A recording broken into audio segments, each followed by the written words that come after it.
Los fantasmas del metro, lo que sucede en la zona del sopleteado. Entre un trago y otro de café, Gonzalo contó su historia. Recordó que en aquella época tenía un tiempo trabajando en el metro, que no era la primera vez que él y sus compañeros les había tocado estar en el área de sopleteado. Se trata de un túnel cuya extensión es similar a la de un andén y en donde están instalados los talleres. En ese sitio se realizaban tareas de mantenimiento de los vagones. Entre otras cosas, se retiraba el polvo, grasa y demás suciedad que se acumulaba en la parte baja del tren. Esta es la única parte que está iluminada. Por lo general, todo lo demás está oscuro. Aquella noche mientras trabajaban, la máquina suministradora de aire frío sufrió una avería. Eso obligó a los trabajadores a interrumpir su labor, tal como lo indica el reglamento. Gonzalo llamó por teléfono para que enviaran a un técnico. Manuel, uno de sus compañeros de Gonzalo, propuso que mientras el técnico reparaba la máquina, fueran a dormir al vagón. Todos estuvieron de acuerdo,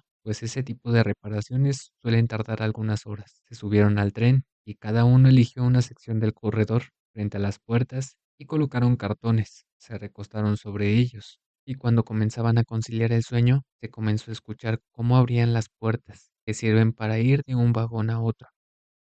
Les dijo Gonzalo a sus compañeros. Todos permanecieron inmóviles y en silencio. Esperaban que la oscuridad les permitiera pasar inadvertidos. Durante un buen rato, los cuatro esperaron, pero el supervisor no aparecía. En ese momento, una corriente gélida inundó el carro y les puso la carne de gallina. Aquella inesperada ráfaga helada los había paralizado. No pudieron moverse pese a sus esfuerzos. Entonces, comenzaron a oírse unos pasos lentos pero firmes que se acercaban hasta donde ellos estaban. Se escuchó el sonido de las llaves al abrir la puerta y luego al cerrarla. Tras ese sonido se reanudaron los mismos pasos, ahora dentro del vagón. Sin duda había alguien caminando en ese vagón, pero no lo veían. Los pasos se escuchaban muy cerca, como si alguien estuviera pasando entre ellos. Luego se alejaron rumbo al otro extremo del vagón. La puerta se abrió y luego volvió a cerrarse. Solo entonces los cuatro empleados recuperaron la movilidad. Todos mirábamos fijamente a Manuel mientras narraba este suceso. Alguien propuso preparar más café, pero nadie se levantó de la mesa. Nuestro compañero siguió con su historia. Dijo que, después de escuchar aquellos pasos, los cuatro se pusieron de pie. Tenían miedo, pero también mucha curiosidad. Deseaban averiguar qué había pasado. Para eso tomaron las lámparas para buscar al supervisor o a cualquiera que hubiera estado allí. Pasaron de un vagón a otro, pero no encontraron a nadie. Los cuatro estaban seguros de haber escuchado caminar a una persona. Manuel y sus compañeros regresaron al lugar donde habían estado acostados. Uno de ellos iluminó con la linterna al piso alrededor de los cartones y dijo, miren, y todos pudieron ver que en el polvo del piso habían quedado impresas las huellas de alguien que efectivamente había caminado entre ellos. Duendes en el Estado de México. Criaturas en el campo.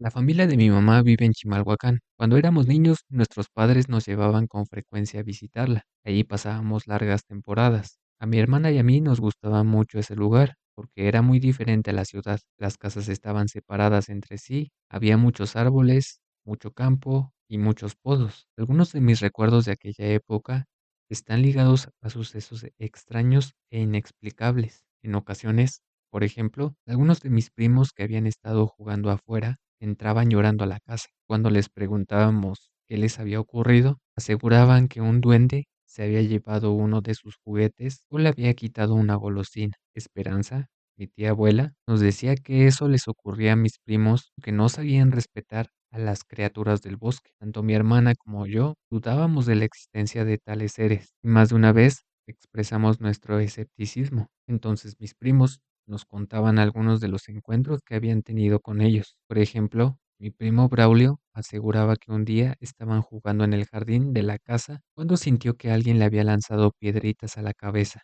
Al principio pensó que uno de los responsables había sido uno de sus hermanos. Sin embargo, no vio a nadie a su alrededor. Las piedritas siguieron cayendo sobre él durante un rato. Entonces recordó las historias que le habían contado los mayores acerca de los enanitos que vivían por ahí. Sabían que eran criaturas pequeñas a las que les gustaban jugarle bromas a la gente. Braulio dice que se puso de pie y los insultó para que lo dejaran en paz. El remedio parecía surtir efecto, pues ya no lo estaban molestando. A otro primo llamado Omar Tuvieron que sacarlo del pozo. En cierta ocasión tenía mucha sed e intentó tomar agua de ahí. Sin embargo, cometió un error. No siguió la costumbre de rezarle primero a las niñas del agua, como hacía el tío Genaro. Esto provocó que resbalara y cayera dentro del pozo. Por fortuna, fue rescatado cuando estaba a punto de ahogarse. Mi tío Genaro les había enseñado a mis primos a no sacar ni una gota de agua del pozo sin antes rezarle a esas misteriosas niñas del agua. Además de la oración, era necesario agitar suavemente las aguas con una varita. Recuerdo que durante esas visitas a Chimalhuacán, mi hermana y yo acostumbrábamos pasar mucho tiempo al aire, jugando con mis primos. Permanecíamos casi todo el día afuera, disfrutando del sol, el viento y la naturaleza. Solo interrumpíamos el juego a la hora de la comida. También recuerdo que había una regla inviolable. Estaba prohibido seguir jugando afuera después de las 7 de la noche. Debíamos de regresar a casa a esa hora, ni un minuto después. Cuando le pregunté a mi tía Esperanza el motivo de dicha prohibición, dijo, porque ya es tarde para las criaturas del bosque. A esa hora están cansadas y tienen que dormir.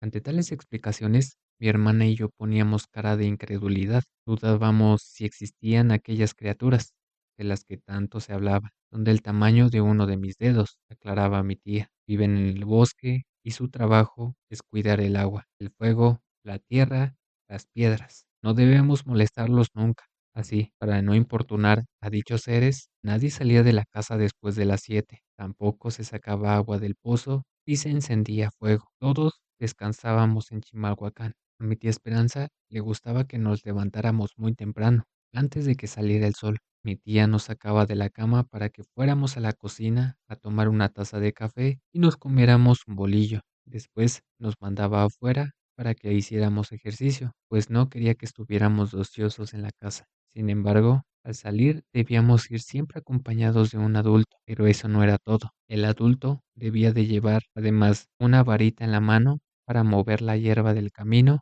y así despertar a las criaturas que en ella dormían, antes de que nosotros las importunáramos con nuestras pisadas. Si no hacíamos esto, ellas se enojaban y hacían maldades. Incluso podían llevarse a alguno de nosotros para que aprendiéramos la lección, tal como nos advirtió un día mi tío en tono amenazador.